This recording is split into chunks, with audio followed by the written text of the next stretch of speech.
American University in Bulgaria.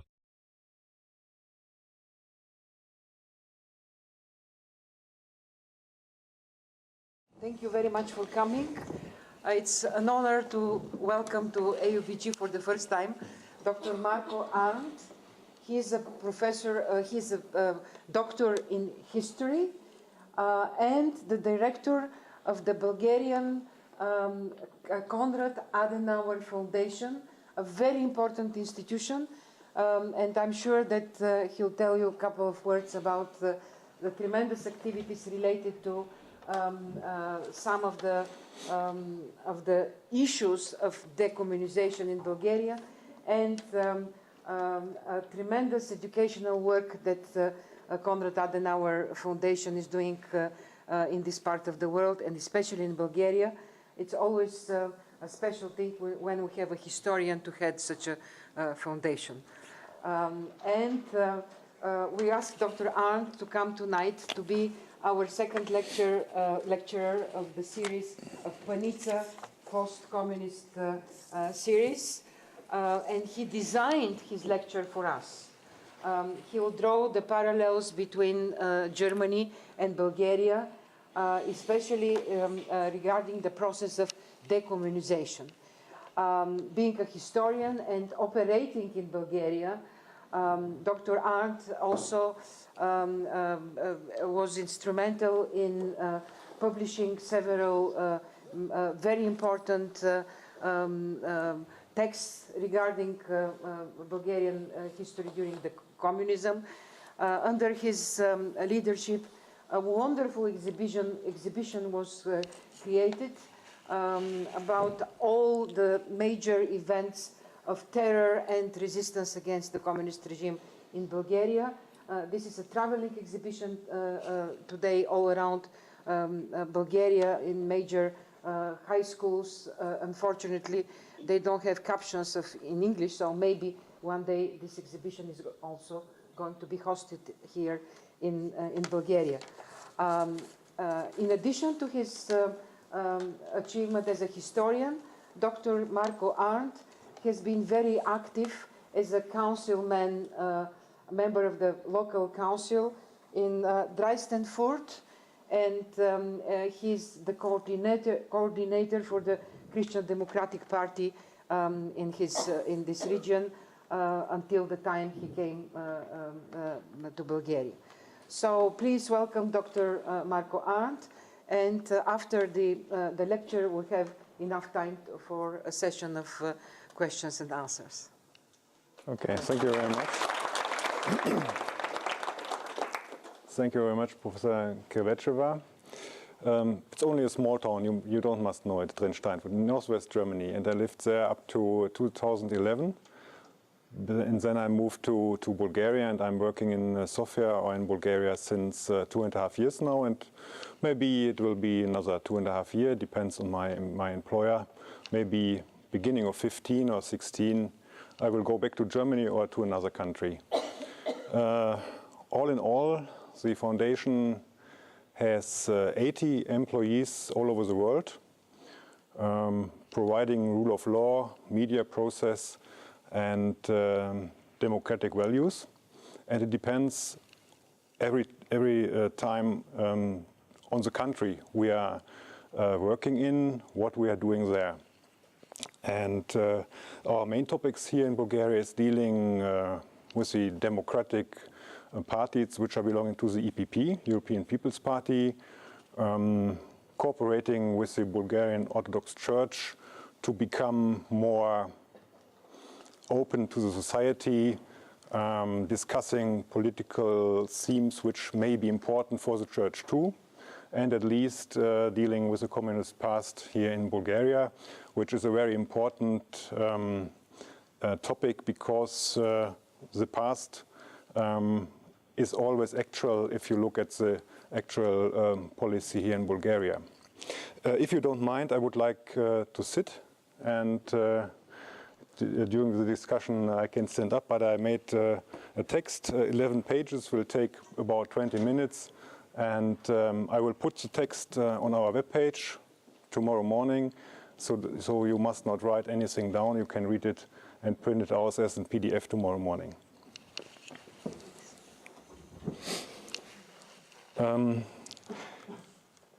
May I ask you first, who is Bulgarian and who comes from abroad? Who's Bulgarian? Okay, maybe a third. And who comes from abroad? Okay, half. Okay, thank you very much. I'm asking this because in the first part of my lecture, I will tell you something about the German situation, and in the second one, I will tell you something about my point of view concerning the Bulgarian situation. And maybe you have different opinions, and I would like to discuss these with you later. And if you are not a Bulgarian, maybe you are following the actual policy in the newspapers, in the media, so that you are well informed too. I hope you can understand in the last row, but I don't have a micro. If I'm speaking not loud enough, please raise up your hand and I will try to speak louder. If you can speak a little bit louder. Louder. A little bit, not. Okay.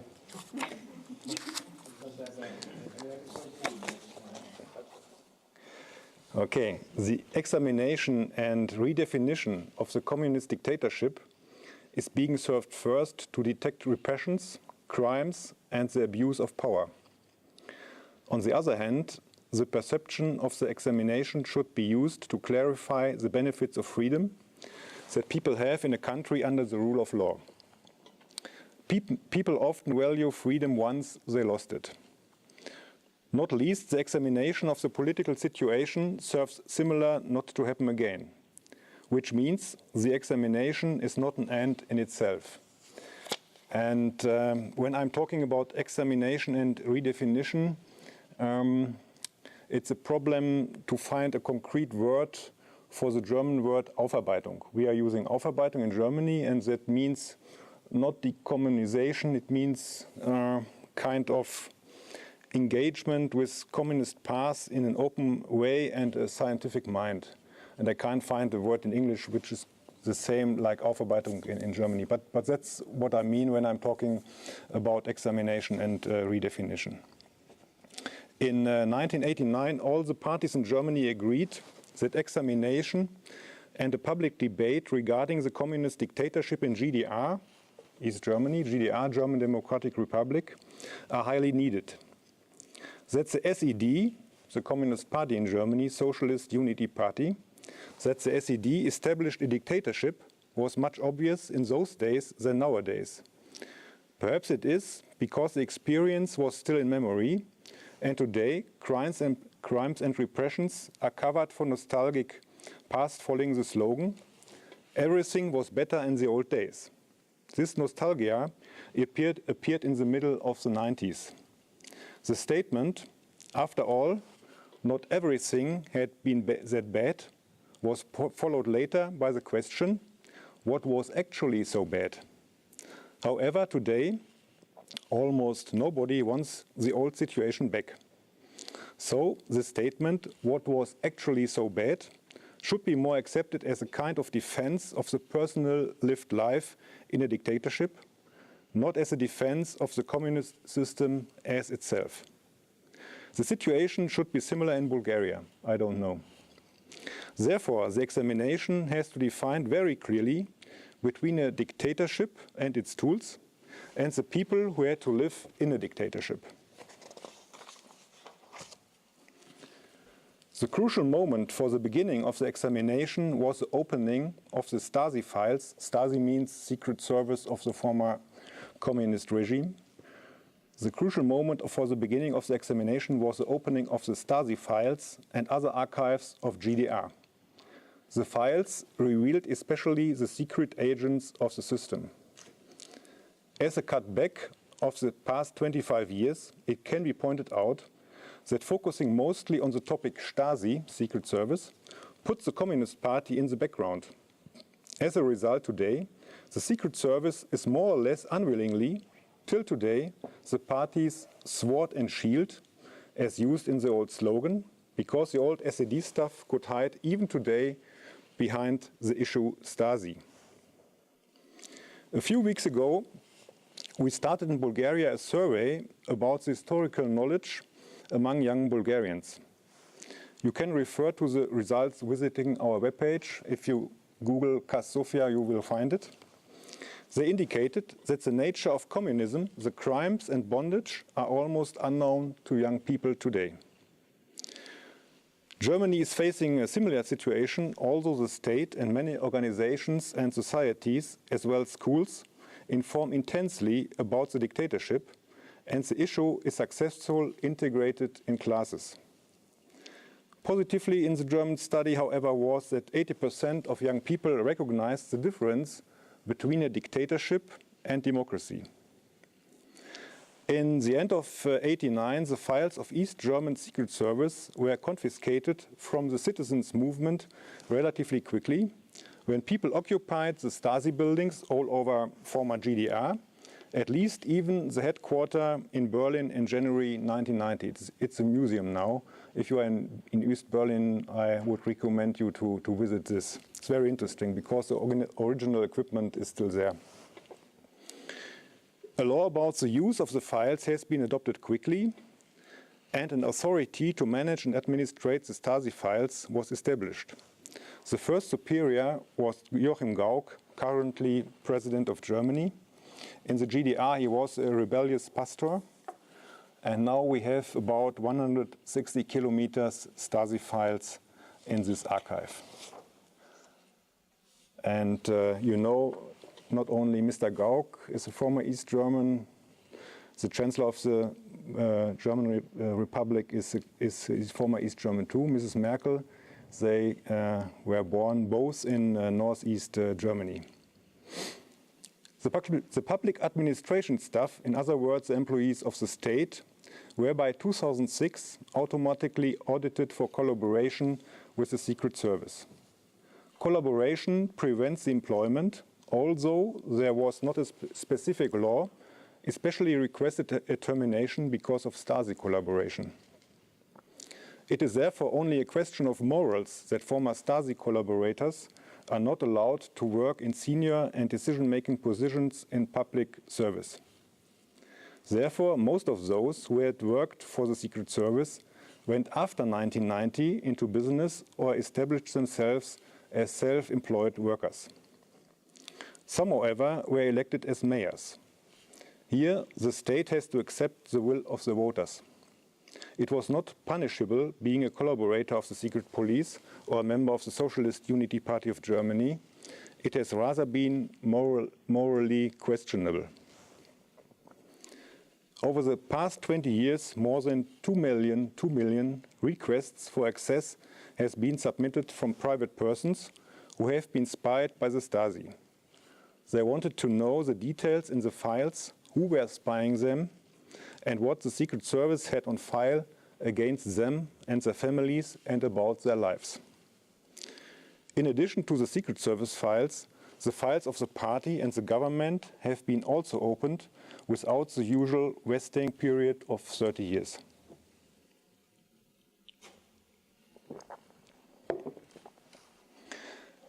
After the German reunification in October 1990, the political elite on the territory of the GDR was completely changed. At the universities and the schools, teachers and lecturers who had been teaching Marxism and Leninism or who were close to the communists or the Secret Service were fired. All top positions in administration, police and military were replaced. Not a general of the National People's Army of GDR was assumed in the Federal Armed Forces of West Germany, and only very rarely a colonel. In judiciary, judges and prosecutors have been replaced. So far, these high-ranking civil servants of the GDR received from the Federal Republic a very good pension, which considers their position in GDR, and so they are situated higher than the normal GDR citizens. Summarized, it may be said that this ex-elite was softly removed.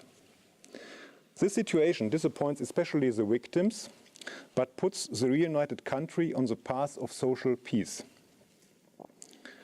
This agreement was rightly accepted even from the highest German courts. All this was only possible because in West Germany there were enough experts who were able to fill the vacant positions in the East. Back then, West Germany had a population of 60 million and GDR only 15. However, many experts were reactivated from the retirement, and lots of students who have graduated the course took the East German opportunity to launch a career.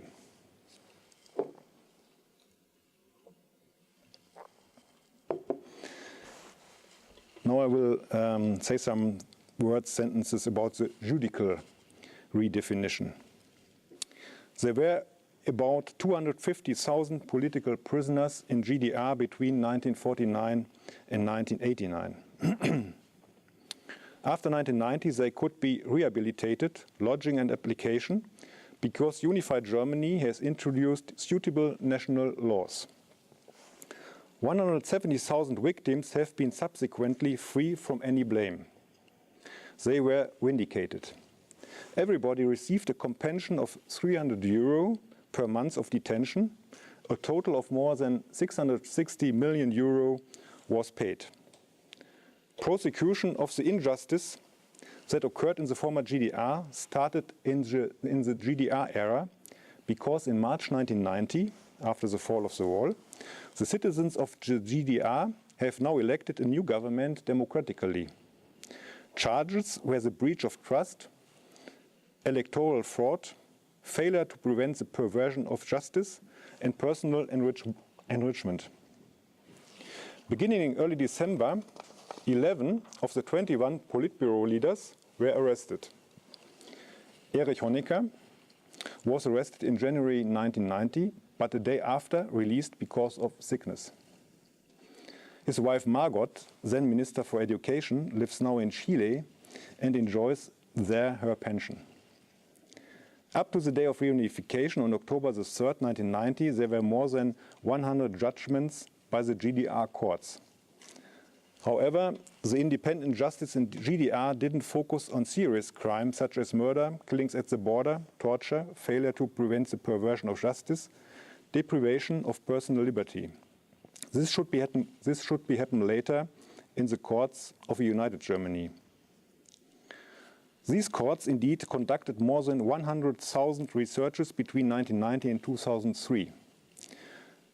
10 years ago, 2003, the chance of persecution of the injustice that occurred in the former GDR came to an end because they were lapsed. The yield was more than poor. Only 1,000 prosecutions, only 300 judgments, most of them on probation. This was not due to the inability of the German justice, but rather because the proceedings against the accused ought to be treated by GDR law.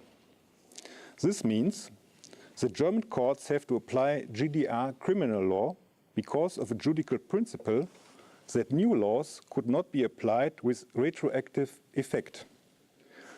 The old Romans said, nulla pena sine lege, no punishment without law.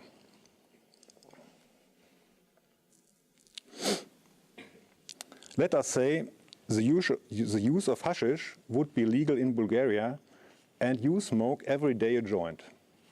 So you should be assured that you will not be condemned when a new government will criminalize the next month the consumption of hashish.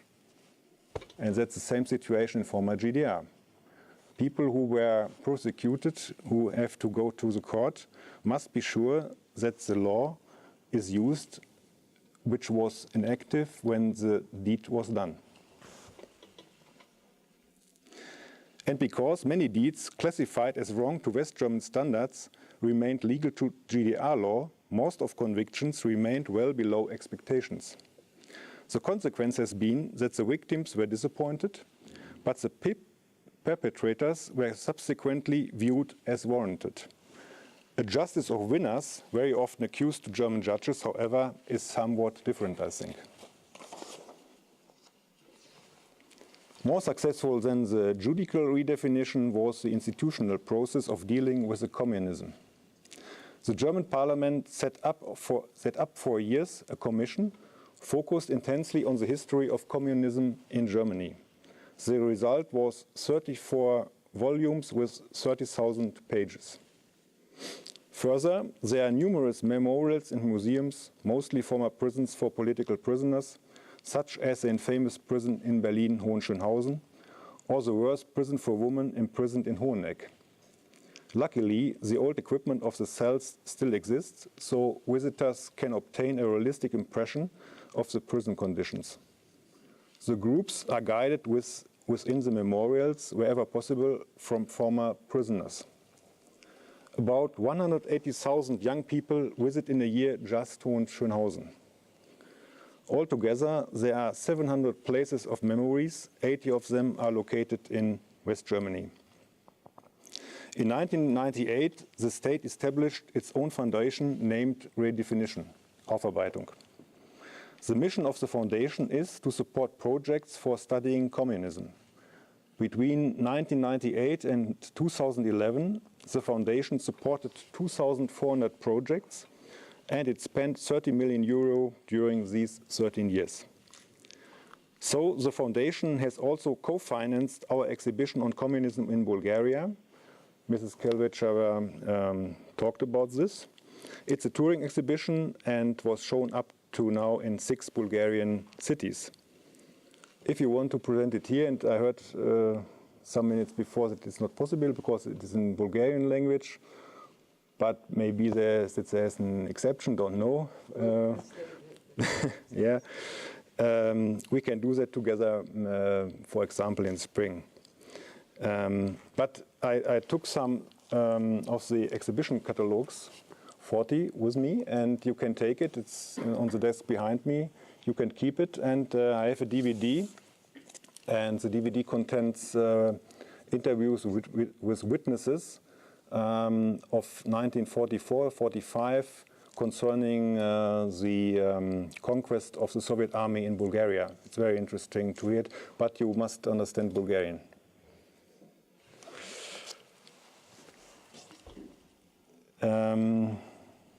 Yeah, and you can find the text in German and in Bulgarian on our webpage, Sofia.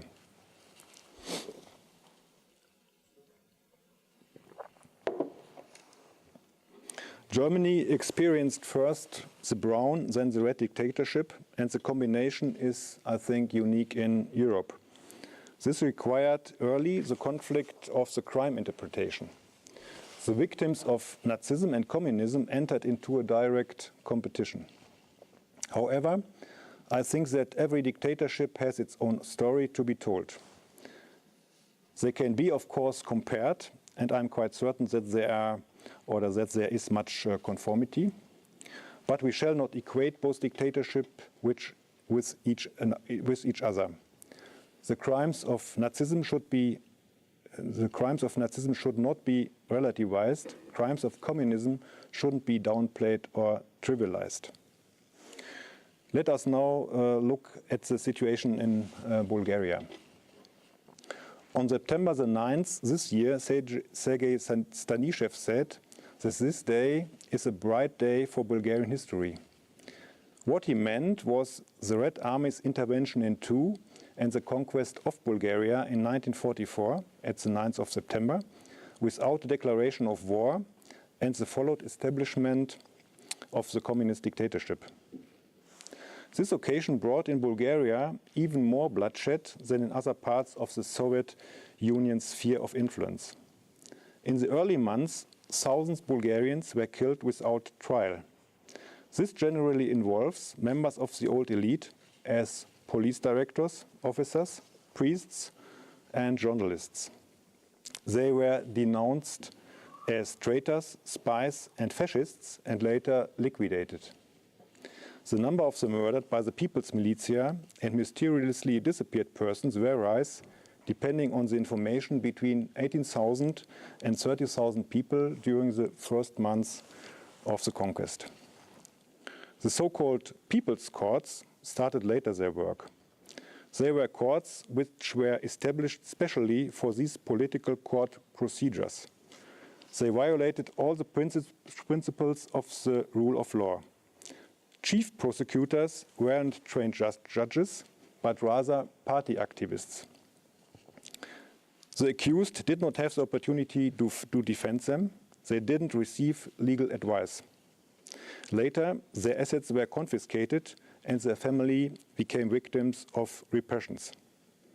And in July 1945, more than 11,000 people must justify themselves before the people's courts. Only 1,500 were acquitted. The most important persons were put on trial in Sofia. The trial began 4 days before Christmas, 1944, and was held in the ceremonial hall of the Palace of Justice, and simultaneously was taking place in the aula of the Sofia University. Accused were 3 regents, 3 former prime ministers, 26 former ministers, 122 members of the last parliament from 1940, and 8 close advisors of Tsar Boris. Overall, 162 defendants were brought to justice. They appeared before the lay judges in prison uniforms and made, after several months of detention, a very miserable impression. The verdicts of the court were announced on 1st February 1945. The court imposed 100 times the death penalty. The executions took place in the night of the 2nd February. The condemned shuffled their own graves at the Sofia Central Cemetery at temperatures of about minus 19 degrees. Then they have to undress completely and were shot by machine guns. The last words of Prince Kirill were, "Long live the Kingdom of Bulgaria." Today, a small commemoration plaque at the cemetery reminds of this crime. So it remains a mystery of Mr. Stanishev why the beginning of this dictatorship should be considered as a good event for Bulgaria. However, it can be observed that all Bulgarian governments from 1990 till today were hardly able to contribute clarification. There are no memorials, no publicly funded research institutes or research projects, not by the state-supported discussions about communism, not film projects or museums, not commemoration ceremonies. In schools, the issue is sidelined. Everything which has been gathered in Bulgaria about communism is based on the initiative of single persons or non-government organizations. So it is not surprising why the knowledge of young people on the recent history is very poor. And this ignorance is masked by stories told by the older generation, who in their turn don't want to devalue their life in communism and developed a nostalgic look of the good old days instead. The only laudable exception was the in 2006 established Commission for Administration and Disclosure of the Secret Police Files, and the transfer of the files in an own archive. The associated law is one of the most enviable in Europe. The creation of the authority was based on a European requirement as one of the conditions for Bulgaria's accession to the European Union in 2007. During that time, there are always new revelations concerning the cooperation of famous people with the secret police, what makes more or less the establishment of such kind of network difficult for them. Until now, more than 8,000 people have been uncovered as employees of the Bulgarian state security. For example, it was a big disappointment in February 2012 when it became known that most of the metropolitans of the church had been secret police informants. However, nobody has drawn the necessary consequences from this situation. In all cabinets, with exception of the years 2011 to 2013, some ministers there were people with relations to the Stasi. This also applies for a third of the current parliamentarians from the party of Ataga. I'm not surprised that the existence of the File Commission was recently put into question. In an interview for the magazine Monitor, Mr. Stanishev explained some weeks ago that for reasons of cost, the files should be subordinated to the State Archive and the Commission should be dissolved. But such measures would result in paralysis of the redefinition because the Commission is responsible only to the Parliament, but the State Archive to the Minister of the Interior. Moreover, since a few weeks, the State Archive is managed by a former employer of the Communist State Security Service who became director there. As you can see, the issue of the communist past is not a closed episode, but the past is affecting and largely shaping the present. And this is because in 1990 there wasn't a real revolution, but only a change of the political system in Bulgaria without any change of the old elites. The Bulgarian author Ilya Troyanov, as a matter of fact, also speaks about an invented or faked revolution. The elite, including many officers of the Stasi, have had enough opportunity to adapt to the new situation and to incorporate in the government apparatus, in the security sector, and in the economy networks. The recent oligarchic structures are based mainly on this fact. The state security founded already in the 80s companies abroad, which helped to transfer money out of the country. After 1987, the government had lost the control over these companies. Many of them went bankrupted after the deduction of the assets. Where the money has gone is unclear until today. Equally unclear is where the $2 billion of the Bulgarian National Bank, extended in 1991 as loans abroad, remains. But be sure that these sums are working and acting till this day. Aside the discussion concerning the influence of these networks in politics and economics, a feature of the functioning of these networks is the lack of qualitative criteria of professional advancement and success, for example, for young people who do not have any connections to these circles. Acquaintances are important instead. A remarkable example for this influence of the state security is the Ministry of Foreign Affairs, where the high percentage of Stasi employees among the career diplomats and directors demonstrates the missing of a system couples career development and merits. As a result, no new elite has been established yet in the diplomatic service. The opposition against the principle of merit is one of the greatest problems facing the state administration in Bulgaria, but also the young private economics. This also explained why so many Bulgarians are pinning their hopes of overcoming this legacy on the European Union. The tensions between the old communist staff and the still young business elite explained the protests in summer 2013. They are also an attempt to make a breakthrough of a career based on personal performance and knowledge in state of relations and power structures. I hope that it will take not one generation more until communist past will become of closed and completed Bulgarian history.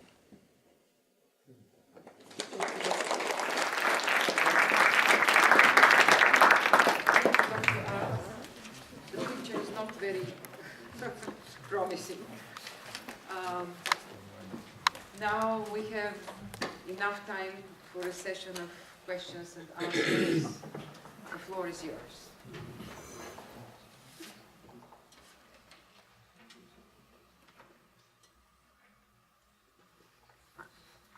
Germany and Bulgaria, Stasi, the secret police, and if you allow me, I'll open the discussion with one statement that was made recently at the annual conference of the Commission, the Commission of Bulgarian Secret Police. It's very, the abbreviation is very, very, very long. So we know there's the Commission on the Files. They revealed that not only every single parliament in Bulgaria, we have still numerous members of the former secret police of the communist state as deputies, as chairs of commissions, etc., etc. But leaders of very important political entities in Bulgaria, like, for example, the Movement for Rights and Freedom, or known popularly as the Turkish Party in Bulgaria, Ahmet Dogan, is a well-known and long-time agent of the secret police under the nickname of Sava, against Sava. The Bulgarian president, Georgi Parvanov, was an informer of the secret police. I mean, you can imagine what kind of political representation the former secret police of communist Bulgaria still have in Bulgarian political scene. And as we know, old bad habits never die. And some of the leading Bulgarian journalists also are revealed as members, not members, but some of them acting officers and some of them informers of the secret police. So this kind of octopus is still in place in Bulgaria, and although Konrad Adenauer Foundation and other, foundations from the West helped a great deal Bulgaria to deal with the communist past, I absolutely subscribe to your conclusion that we still face a political elite that was not only connected to the leadership of the Communist Party, but acted as officers and informers of the secret police, which makes Bulgaria a unique case in all Eastern Europe. Yes, Marcus, would you like to? I'm actually wondering how to interpret all this, because there is, of course, one risk that we're running into when talking about this communist legacy in Bulgaria, which is definitely not only a legacy that we find, let's say, in the Socialist Party, it's a legacy that is basically present in all the different parties. So it's not only the БСП, which kind of is the carrier of that legacy, but also other parties. But generally, this kind of generates this notion of Bulgaria still as a country in transition or a transformation country. Generally, there's still this strong concept of like transformation studies, looking at countries that were formerly communist and then undergo this transformation into liberal democracies or so. If we look at Bulgaria still as a transition country, then this transition is a transition which is now lasting for about 23 years.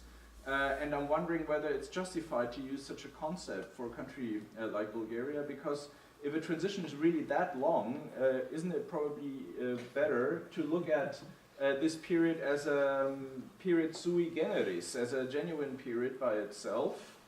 A transition, yeah, again, like basically half as long as the whole communist period has been. So is it really and therefore, as a consequence of this, what we're dealing here with in Bulgaria, isn't it actually more than just a question of elites, of the inheritance of communist elites, or isn't it already, as a result of this, a question of a political culture which has grown roots here in Bulgaria under these conditions of transition? So in other words, will the exchange of personalities, of staff, really cause any change? Or like, you know, the protesters in the streets of Sofia, they shout, resign, Ostavka. That's what they shout. Will a resignation of the government really change anything? This is the question, and the other one, is it really still, do we still really deal with a transition? Do we still deal with the problem of the communist legacy, or is it actually a problem of its own kind that we're dealing with here? Perhaps it would be sensible if you will have a look of other former dictatorships, for example, in South America or Germany after 1945. You know that a consensus in the society about the regime of Nazism in the society, not in the scientific or the universities, was or came with the documentation Holocaust in 1979. 1979. The documentary film. Yeah. And 1979 is more than 30 years after the ending of the war. And I think if there's a consensus about such a dictatorship like communism in Bulgaria, it needs more than one generation.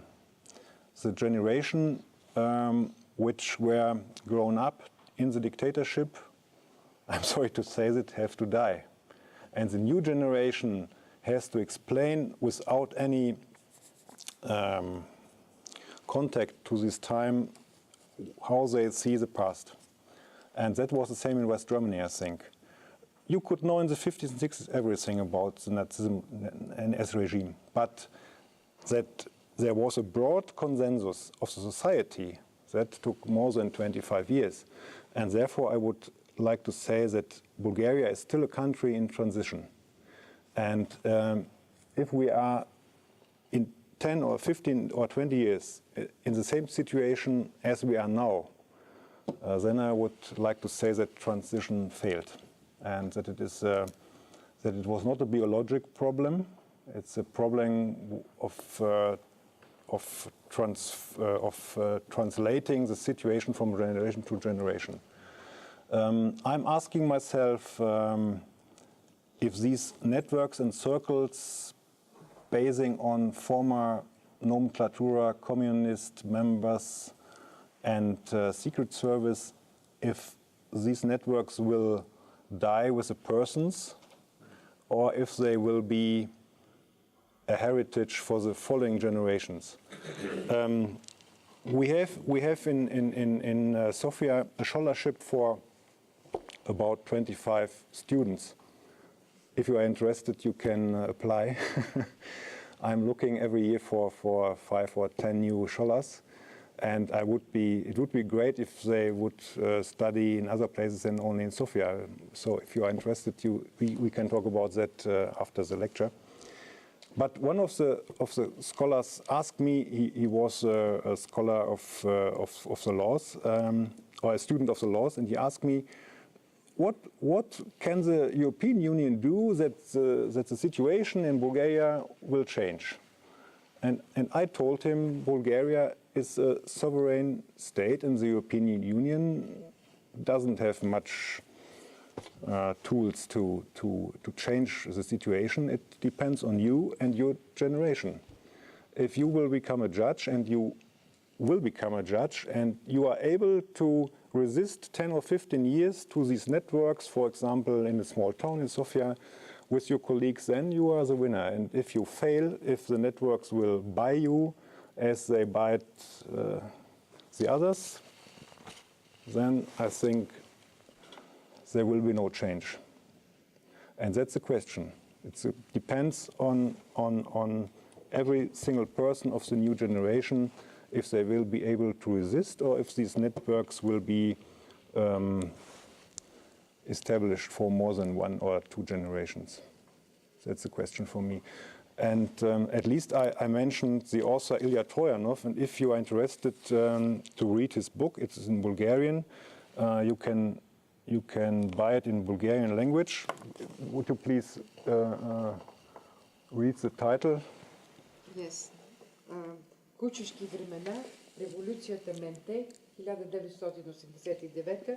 Автор е Илия Троянов, Bulgarian political emigre in Germany. The publishing date is 2012. 12, okay. And it costs only 14 euro. Yeah, and perhaps it's a present for you for Christmas, don't know. And he describes the situation in the 90s and early 2000 years. And it's very interesting to read, because then you will see all the structures before 1990 and after 1990, and that it was not a cut, not the beginning of a new time, that the old elites were able to transform money and to transform structures into the new time. It's very interesting to read Ilya Troyanov. Yes. Do you feel that the size of the country has an intrinsic property in itself. If you take, for example, Germany, you have 60 million in the west, and you had 15 from the east. Mm-hmm. Bulgaria, in a sense, has 7, 8, million.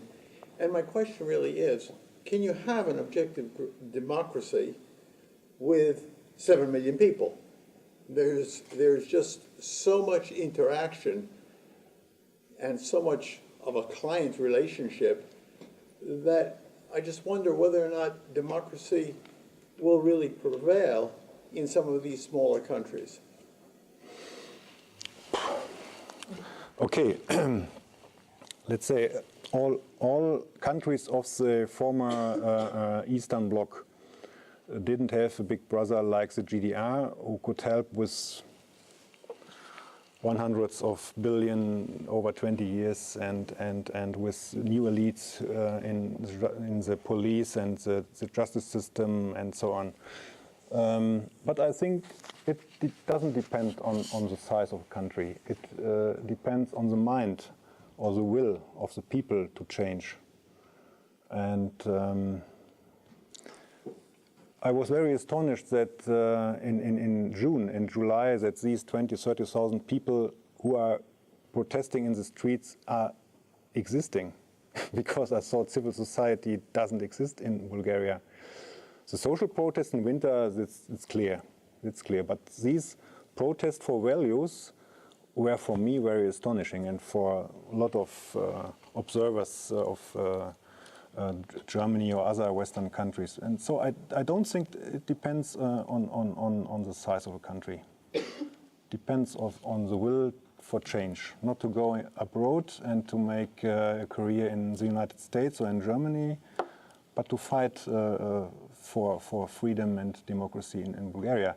And when we had the cocktail outside 1 hour before, the director told me that a lot of students from Kosovo went back to their country when they made the course here. And I think that's a good example, because Kosovo, I think the situation there is much more worse than in Bulgaria. But they are going back.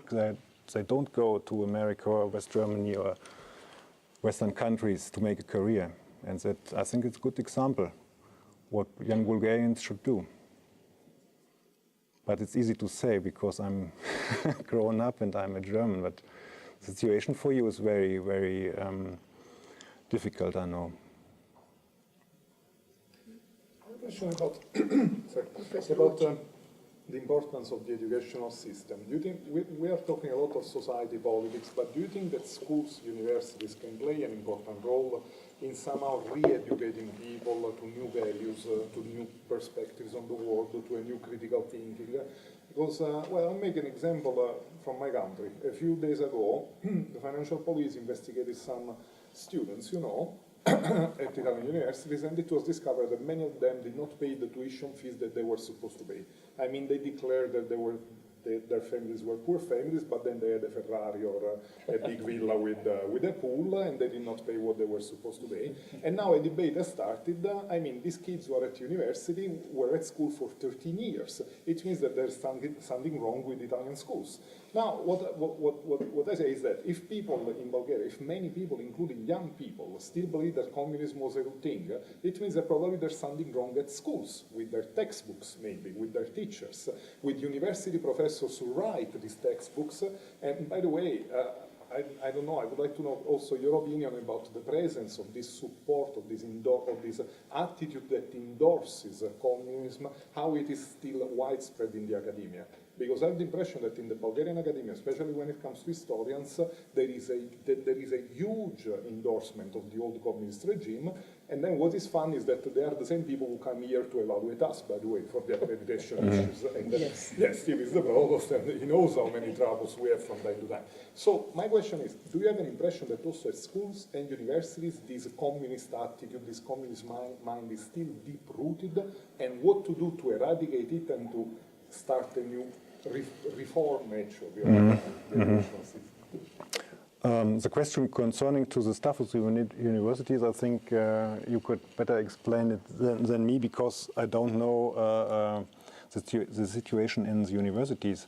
But I was wondering this year when the Sofia University made a celebration for I think the birthday of Mrs. Zhivkova, the daughter of Zhivkov, the dictator. She was Minister of Culture, and she died with only 30 or 33, I don't know, in 1981. And there was a celebration of the staff of the university, I think the Department of History, and again, in the opposite, there were a lot of students who make a protest against the celebration because they don't agree that the daughter of the dictator was celebrated as a woman who did a lot of good things for Bulgaria. If you don't begin with the education of the youth, where will you begin? What will you do instead of that? You must do it, but if you look in school books, there are only 2 pages concerning the communist past. And mostly up to the 10th class, the teachers will end in 1945 or I don't know, before that time. And when we showed this exhibition in 6 Bulgarian towns, and only 1 town refused to show it. I don't know if the reasons they mentioned were right. I think they were not right. I think they don't want to deal with the theme, with the topic. But the experience with the other 6 cities were that the people who visited this exhibition were not angry or disappointed. They were astonished because they didn't know about the crimes in the first months and the concentration camps, not the German ones, as you know what I mean, or the labor camps. It's the better word, labor camps in Bulgaria, which exist up to 1963. And so you can only explain the character of communism if you show young people what it means to live not in freedom. If you don't have the right of free speech, if you don't have the right to move, if you don't have the right to travel, if you don't have the opportunity to buy 10 newspapers from left to right, only this personal experience makes it clear that a dictatorship is an evil thing. And if you're telling only dry topics, I think there's no, how to say, the young people couldn't imagine what it meant to live in such a dictatorship if you don't prepare the contents in an adequate manner. But if you don't start with the young generation, and there is anti-propaganda, as you know. I mentioned Mr. Stanishev, who said that the 9th of September is the light day in Bulgarian history. And that's the other one. And if the other people who are against this thinking doesn't say anything, he will have the right. He will be right. And he will explain why it was a good day in Bulgarian history.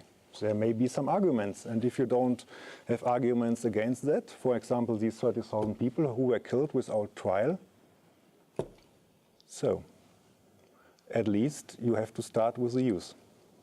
And the protesters in the streets of Sofia who are against this oligarch system based on secret service communist nomenclatura were called by the German ambassador the Erasmus generation.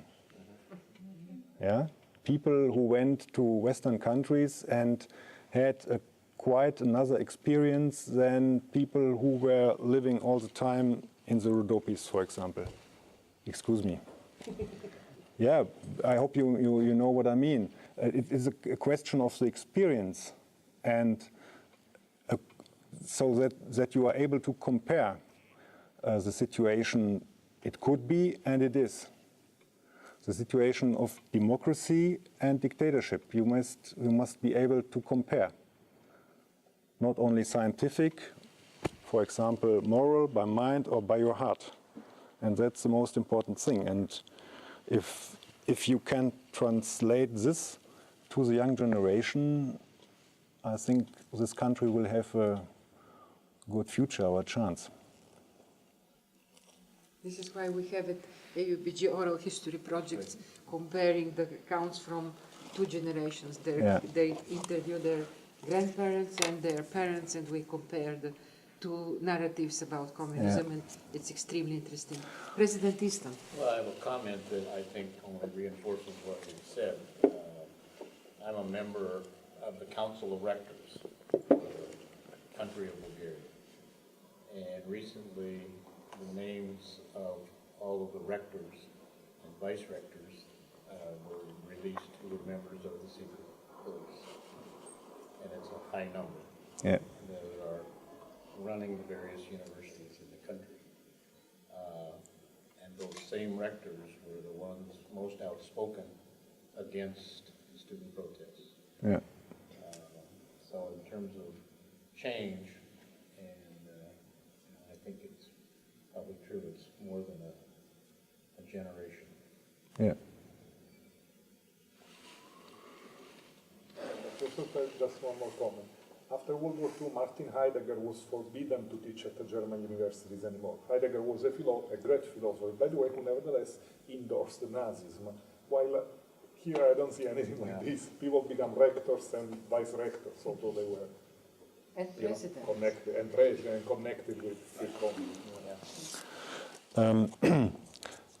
At first, this is a DVD with witnesses of the Soviet conquest in Bulgaria, and I think it's very impressive. And if you like, you can take it and show it to young people. And but it is necessary to talk about this afterwards. If you let it only by hearing this, I think there will be no effect. You have to explain the background, the historical background of that.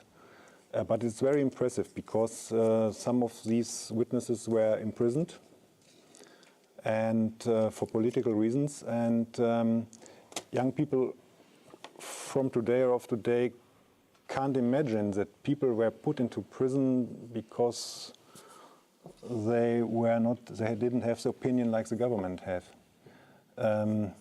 I tried to explain my sons the function of the Berlin Wall. It's completely, nearly impossible. Yeah, I stood a lot of time in front of this shame of German history, but I can't explain my sons how it functions and that there was a wall through the city of Berlin. And it's very complicated. But if you will be able to explain these things, you will have a good immunization against any dictatorship, not only the communist dictatorship. And at least I would like to add something concerning the change of elites. In West Germany, after 1945, we didn't have a big brother who put some elites from don't know to the West German government. There were a lot of people who served the Nazis. But the big difference to Bulgaria is that they didn't build networks. They knew that they made a failure. Perhaps they knew that they thought that they didn't make a failure. Don't know, but they functioned in the position as they should do. They didn't create a new NS party. They didn't build networks behind to influence the politics. They were guilty, but they were not in groups who want to pressure the politics. And I think that's a big difference to Bulgaria because these people are creating networks, organizations, and they want to try to have a big influence on the politics.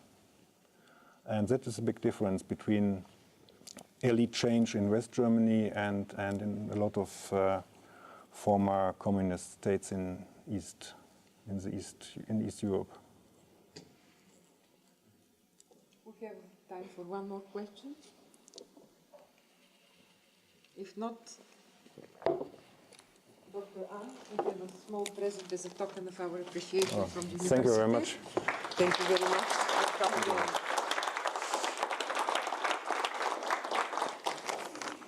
You know that I have to announce every present which is more worth than 10 euro to my employer to prevent corruption. To prevent corruption. You're safe with this one. Yeah, you can open it. No problem. Merci, merci. And all the best to you, Sičko Huovo, and have a nice day, Leka večer. I'm sure. This program is brought to you by AUBGTalks. For more, please visit us at aubg.edu/talks.